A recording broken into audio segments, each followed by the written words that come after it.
Uttarakhand kabaddi association की ओर से आयोजित 50वीं राष्ट्रीय जूनियर कबड्डी चैंपियनशिप का उद्घाटन सीएम पुष्कर सिंह धामी ने किया। रोशनाबा स्टेडियम में आयोजित इस चैंपियनशिप में देश के कई राज्यों की टीमों ने हिस्सा लिया। 8 से 11 जनवरी तक स्पोर्ट्स स्टेडियम रोशनाबाद में आयोजित इस प्रतियोगिता में बालक और बालिका वर्ग की टीमें भाग ले रही हैं। इसके साथ ही भारतीय खेल प्राधिकरण की टीम भी दोनों वर्ग में खेलेंगी।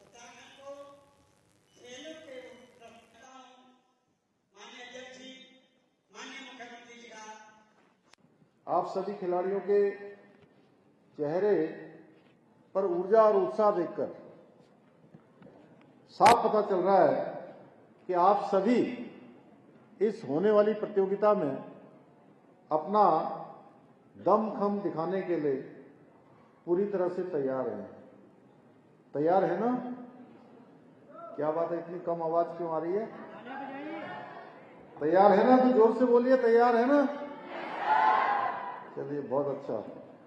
भाइयों बहनों, कबड्डी हमारे देश का एक प्राचीन खेल होने के साथ साथ एक बहुत ही विशिष्ट खेल भी है और इस खेल में सफलता के लिए जहां एक और खिलाड़ी की फुर्ती, उसकी ताकत और गति महत्वपूर्ण होती है, वहीं दूसरी ओर खिलाड़ियों में धैर्य, पेशेंस और टीम स्पिरिट भी बहुत जरूरी होती है। इसमें सिर्फ शारीरिक दमखम से ही काम नहीं चलता, बल्कि मानसिक रूप से मजबूती की भी बहुत जरूरत पड़ती है। और मैं सच बताऊं तो अभी मैं आप सबको देख रहा हूं, मुझे लगता है कि इसमें से अधिकतर जो हमारे खिलाड़ी आए हैं वो अभी स्कूलों में पढ़ते होंगे।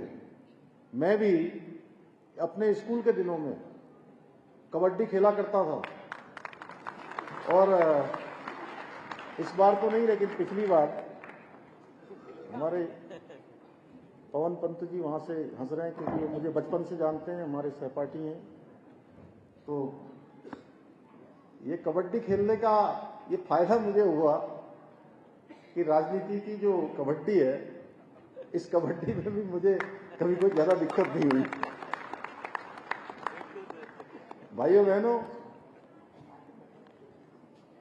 आज आदरणीय प्रधानमंत्री श्री नरेंद्र मोदी जी के नेतृत्व में हमारा देश हर क्षेत्र में आज आत्मनिर्भर हो रहा है। हर क्षेत्र में देश आगे बढ़ रहा है और विश्व में नए नए कीर्तिमान स्थापित कर रहा है। कोई ऐसा क्षेत्र नहीं है जहां भारत आज दुनिया के सामने एक अग्रणी देश के रूप में आज पूरी दुनिया को अपना एक उदाहरण प्रस्तुत कर रहा है।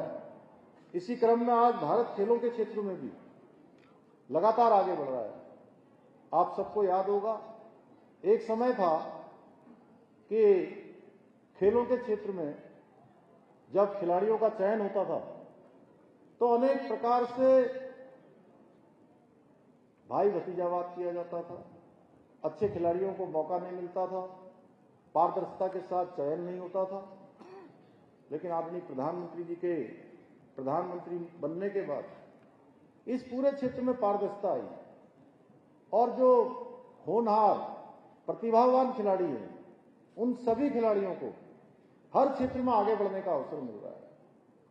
आज देश के दुनिया के अंदर कोई खेल की प्रतियोगिता होती है, भारत की तरफ से जो प्रतिनिधित्व करने वाले, खेलने वाले खिलाड़ी जब जाते हैं तो प्रधानमंत्री जी उनका तब भी प्रोत्साहन करते हैं, उनसे मिलते हैं, वो पदक जीतते हैं तब भी उनका प्रोत्साहन करते हैं, अपने पास बुलाते हैं।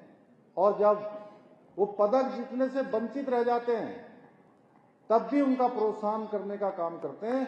वो भारत के ऐसे पहले प्रधानमंत्री हैं। भाइयों बहनों, खेलों को बढ़ावा देने के लिए आदरणीय मोदी जी ने जहां एक और फिट इंडिया मूवमेंट और खेलो इंडिया योजना जैसी योजनाएं शुरू करी, वहीं दूसरी ओर देश में एक मजबूत स्पोर्ट्स इकोसिस्टम की भी नींव रखी है।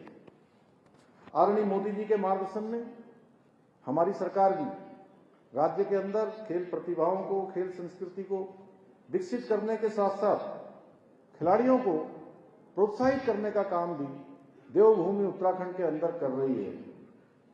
प्रदेश में जहां एक और हमने यहां नई खेल नीति लागू कर राष्ट्रीय एवं अंतर्राष्ट्रीय स्तर के पदक लाने वाले खिलाड़ियों को सरकारी नौकरी देने की व्यवस्था की गई है, वहीं प्रदेश के आवासीय स्पोर्ट्स कॉलेजों के खिलाड़ियों को निःशुल्क प्रशिक्षण, शिक्षा, आवास, भोजन व किट प्रदान किए जा रहे हैं। इसके साथ ही 8 वर्ष की उम्र से ही प्रतिभावान बच्चों को तैयारी करने के लिए खेल छात्रवृत्ति देने, खिलाड़ियों के लिए 4% आरक्षण पुनः लागू करने एवं खिलाड़ियों को दी जाने वाली पुरस्कार राशि को दोगुना करने जैसे अनेक निर्णयों के माध्यम से प्रदेश के अंदर खिलाड़ियों को लगातार प्रोत्साहित किया जा रहा है और शीघ्र ही हम खिलाड़ियों की सुविधा के लिए, उनके विकास के लिए राज्य में खेल विश्वविद्यालय भी बनाने जा रहे हैं।